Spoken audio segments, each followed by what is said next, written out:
Well, I've got a very tidy, beautiful, mustardy, metallic yellow Z3 from 2006, and apparently the issue is that the instrument cluster is dying, and there's loads of issues with warning lights. The LCD display is resetting itself, so let's see. I've got a lot on now at the moment, been a bit quiet, now it's mad busy, so let's see what happens. Of course everything will work, it always does. And then what we'll have to do, we have to go and read the fault codes. You can see how it's reset itself, the clock there. I mean, battery wise it seems reasonable, doesn't it? A little bit slow. But there's a reason for this. I think, funnily enough, my i3 I noticed this morning when I got to it a couple of days ago, and it's been doing it more. When I set the clock, it's going back 10 minutes. It's a common fault on older BMWs. And even on my i3, which is only 2019, it happens a lot where the clock resets itself. And unfortunately, you have to just change the combi. What I'm going to do is I'm going to set the clock 10 minutes too fast, so it'll go back 10 minutes. It don't always work that easy though.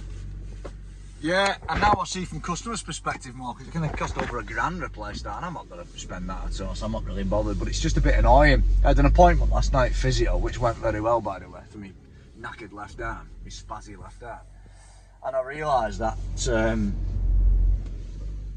I was sat in the car, I was actually editing a video. I got there a little bit early, I was sat in a multi-storey car park editing my video, and then lo and behold, what actually happened was, when I thought it was 22 or quarter to, it was about bloody 1 minute to, so I was actually late and I almost got lost, because it's a bloody nightmare passing her and Helsinki, these little housing estate rabbit warrens.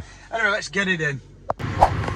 Well, the first thing I want to point out is this car doesn't have a car access system or a CAS. It has an EWS immobiliser unit, and usually when you get this issue it's because it's been coded out not very well and it's been left in the vehicle order, but it hadn't been sort of coded out and it was still connected. It wasn't bypassed the EWS, so don't worry about that. At that particular time I wasn't sure what I was dealing with, of course, but it's nothing really to worry about. A couple of messages here, a combi K-bus. That's why I decided to start looking at the K-bus first, because it's moaning about K-bus. And there's a few other issues. K-bus at the general module, that's the body module, transmission disturbed. So I thought I was dealing with the K-bus fault. We're going to start looking at that before we do anything, of course. But as you'll see in the video, it's not quite as straightforward as it seems. So let's crack on. Now, unfortunately for me, on these very, very sort of facelifty ones, where that relay block is there, on the old ones, there used to be a shorting bar for K-bus. You could just literally unplug individual K-bus users. And I'll show you, I'll flash you a picture on screen. I found it on a forum. It's been years since I've done one, but this is a facelift 2006. And unfortunately for me, all the K-bus terminators are in this bloody bundle here. Now, it's a good place to essentially open it up and just scope it. Well, first of all, we can check the voltage. If we've got 12 volts, which I don't think we will have, obviously we've got like a short to power, or it's just not responding. But I can scope this and I can actually start activating components and look at the individual sort of requests on the bus, if you like. They call them subscribers nodes, you know. But we'll have to open this up and see, because it's the easiest test point. So the combi's got no comms intermittently, but it could be the combi itself, or it could be a unit on the K-bus causing it. Let's just check this out, cut this open and see. So there, that is all the K-bus. You can see it's white, red, and with yellow little dots. And as you can see, there's loads of them. Now, I mean, really, if I wanted to, I could just get rid of all these and put them on a shorting bar. If I've got a shorting bar lying around, I used to have some, then that's going to make my life easier. Put some spare terminals and disconnect them one by one until the, you know, we need to check the combi itself, the signal on that. But I just want to have a quick look at a couple of them and look at the voltages. It could be an intermittent fault, in which case it's difficult. But these, like I said, if you remember that picture I put on, I'll put it on again, just in case you missed that bit. The shorting bar makes it easier. Mercedes are exactly the same with Mercedes CAN buses. And you just disconnect one by one each user until the user that's causing the disturbance of the signal clears it up. So it's not too tragic. I mean, I can just take this back up, but this is the easiest way to access every single control unit on the car now. Obviously, I don't know which control unit's which, because it's all the same wire colour, but you can see how it's all sort of joined together. It's kind of extremely pathetic, in my opinion, how they did this. I mean, it's just bloody saving money, isn't it? Anyway, let's look at the voltage first. It should be 7 volts on a high, and it should like go down to 0, and then there should be like readable message frames. So we'll voltage check it first, then we'll scope it. So obviously we've got bus activity on that one, haven't we? we've got like, we've not got a short to 12, and we've got some pulsation down to 10, 8, and that's the message in that, 7, 9. So in my eyes, that one's okay. And the good thing is, even though I said I don't know individual units, it is only sort of crimped into 2 main units plus this one here. So let's say 3 main units.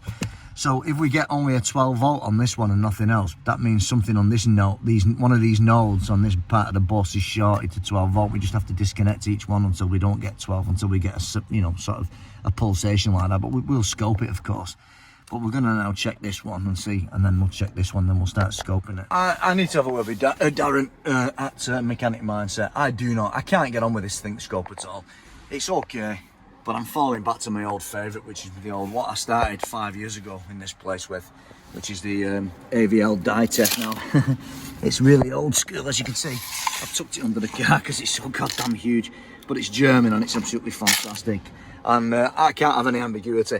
I think we've got an issue with this K-bus, definitely. So this is how I've got my rig set up. We've got like 3 sort of unions, if you like, one there, one here with loads on, and one here with this one. Now, I'm pretty sure I've got a bad short on it, or just a bad signal, corrupt signal.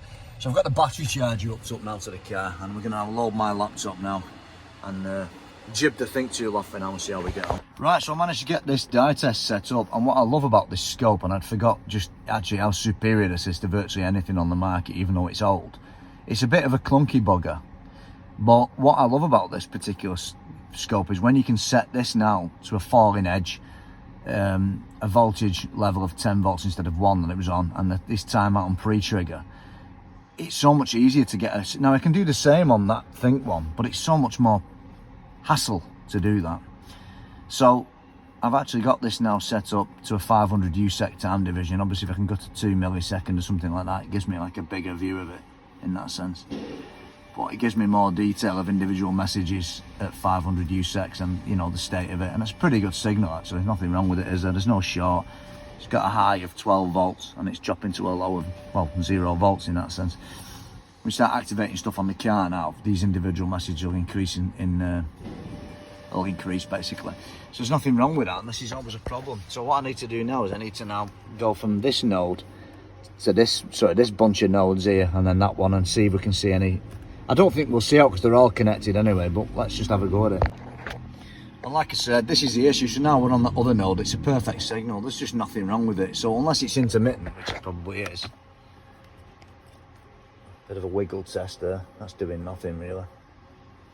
Doing nothing, wiggle test doesn't do anything. So we'll go on the last one now and see what happens. If we twiddle with these buttons here and look at the bus, you can actually see the messaging on the K-bus there quite nicely. So it's a really good way to see if the steering wheel controls are working. Pretty damn good, aren't they?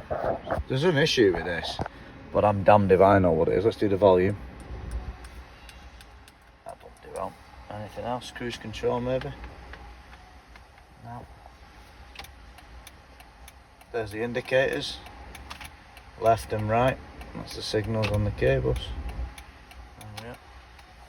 Wipers.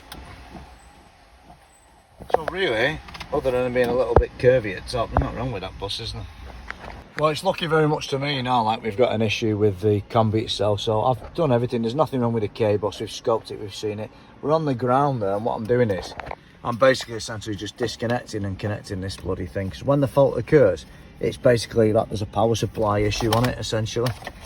And that's what, to me, it does seem like, you know. So when I do that and plug it back in, there's a little bit of interference. You hear that noise? That's what's actually happening. That noise is what's actually happening, basically, essentially. So that's the issue. I think it's losing power because it's got a cracked solder joint on the board. Let's just check the power supplies. Don't lose. Nothing happens to them. Unfortunately, it's intermittent and I haven't got all day. We've got 4 hours to do it and I've used that up almost already. I've established there's no K-bus faults. There's no K-bus fault on this when the fault occurs either. Didn't get it on the camera, but I managed to scope it and there was no K-bus corruption. But there is a decan on this, and that's responsible for the DSC faults, I think. So I think when the power dies on this, there's no decan messaging to DSC or IKE, so I think that's the issue. So it's a little bit late now, but it's the only time I have to sort of make finishing remarks to my video. So the purpose of this video initially was that I hoped I was going to find something, especially on the cables, and the video was going to be about how bad cable signal can affect the instrument cluster, let's say. But it wasn't that quite clearly, was it? We could see when the fault occurred, there was no cable issues.